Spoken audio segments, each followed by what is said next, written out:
alert for The Creator.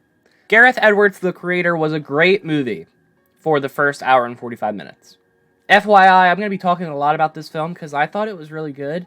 So you're going to hear a lot of words coming out of my mouth. But let's talk about some cons real quick. I was excited when John David Washington, I'm going to call him JDW from now on just so it's easier. I was so excited when he made it to the Promised Land and reunited with his wife. I was like, oh, this is going to be a cliffhanger. This is going to set us up for the next movie. And then it went downhill from there. I just don't understand the decision to make this into one movie and not split it up into two. Or even, well, two is probably good. You just get way more money from that. I don't know why they didn't want the movie. I think COVID had something to do with it. But I can't be completely sure. Everything after, it just kind of felt rushed. Every death after wasn't meaningful. I don't know. It just, I feel like it was a missed opportunity, and that's going to bump down the grade, I think. Also, the plan in the finale had to go exactly right, or else it wouldn't have worked. They had to believe that Alfie was dead. They had to ship him off to get cremated at a specific facility that JDW knew. JDW had to get aboard the police escort to the cremation. He had to escape and not let them know where they went. He had to get aboard the flight without any disruptions. It just seemed like this was because of the rushed ending that the plan had to go boom, boom, boom, exactly right. Some pros. Well, actually, like a lot of pros. So, again, this is where I'm going to be talking a lot.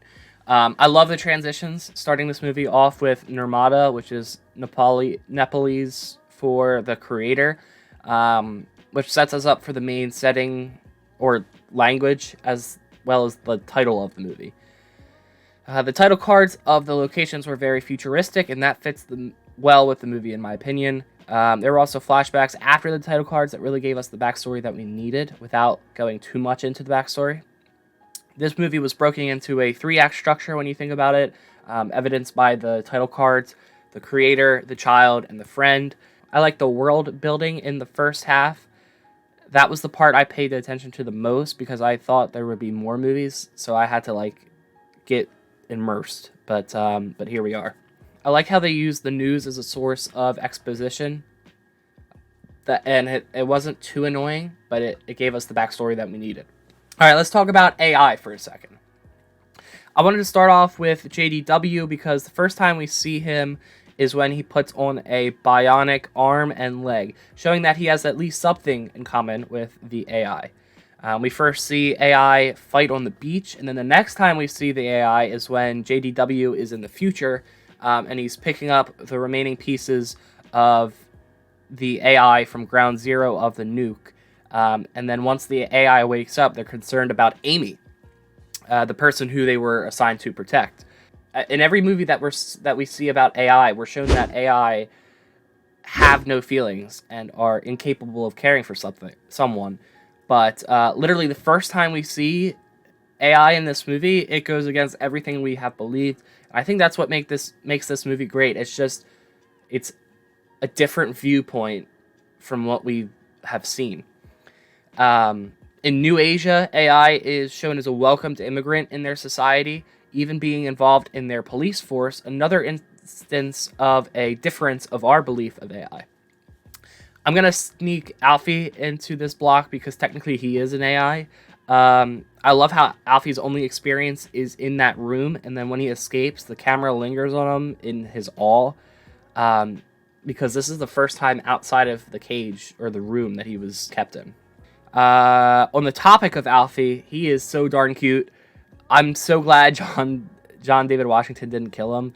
I was very confused when John David Washington acted like he killed him. I just didn't know what was going on, and that was part of the rushing. That I was like, there's too much time. There's not enough time for me to grasp what's going on. All right, so we talked about AI. Now I want to talk about the humans. We got a line early on about how it wasn't the AI that screwed up the nukes. It was a human coding error, and I think that sums up the threat of AI in today's society. We can't continue to test stuff that we have no idea the effects of. And this movie had a good thing about first impressions because AI was shown with compassionate and caring for Amy. And the first time we see the Americans or humans in this movie, they're breaking into a house trying to kill as many AI as possible. It really makes you think, who should I vote for throughout the movie? Just as I talked about Alfie with the AI block, I'm going to talk about JDW with the humans block. I love John David Washington, man. He's like Denzel, really. Every single tick is just like Denzel, and he did really good in this movie. Because he lost his son when Maya died, this whole movie is his trial run as a father, and I think that's what makes this movie I keep saying this is what makes this movie, and I mean, all these things added up is what makes this movie. We learn that he is the creator of Alfie, and that's why this whole movie follows him as the main character. Alright, so after talking about AI versus humans, I'm going to talk about the little details that really made this movie. The whole sequence with Maya's death and Nomad's beam knocking back John David Washington, and then the screen flashes, and then a memory, and then the title card. I thought this was very well done from a viewer standpoint because we didn't know we're just like, what just happened? And we're just trying to intake everything. And we got enough time from that sequence to the next sequence. And then I also like how this is a dark war movie dressed up with a futuristic setting. And I think that is what makes the movie. This movie is really emotional when it needs to be, and it has many important deaths that, like I said, with the right amount of time would have been meaningful. The bridge scene was amazing. I think it had enough action to make it great, and it had the right amount of silence and suspense to balance it out. As for the finale, I do think it was rushed, but I did think it was engaging. I couldn't take my eyes off the screen. As for the best thing in this movie, it's how things happen that you don't expect. Throughout the movie, things happen that I had never thought of. Like, wow, they just thought of that better than I did. Like, I could have never thought of that. You didn't think it was an option before, and I think that's what makes a great movie. As for the grade, I'm going to give it a 93, which does make it on the top movies board, just underneath of Oppenheimer.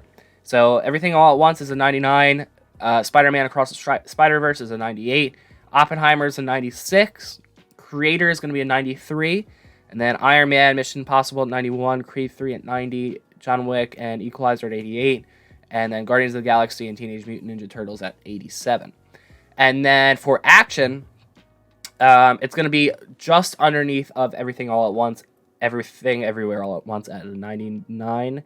Then it's going to be The Creator at 93, Iron Man, Mission Impossible, Creed 3, John Wick 4, Equalizer, Guardians of the Galaxy at 87, Transformers Rise of the Beast is a 68, Fast X 67, Expendables 4 65, Indiana Jones 57, and Flash 55. That's a lot of movies that I just threw at you, but you could probably just see it on the screen. I kind of want to. This is a new thing that I'm trying out with the grading, so I want to kind of like emphasize where we're at and make it more enjoyable for the viewer. But for the next movie that I'm going to be reviewing, it's going to be a really long movie that probably will be up for some Oscars if I had to guess.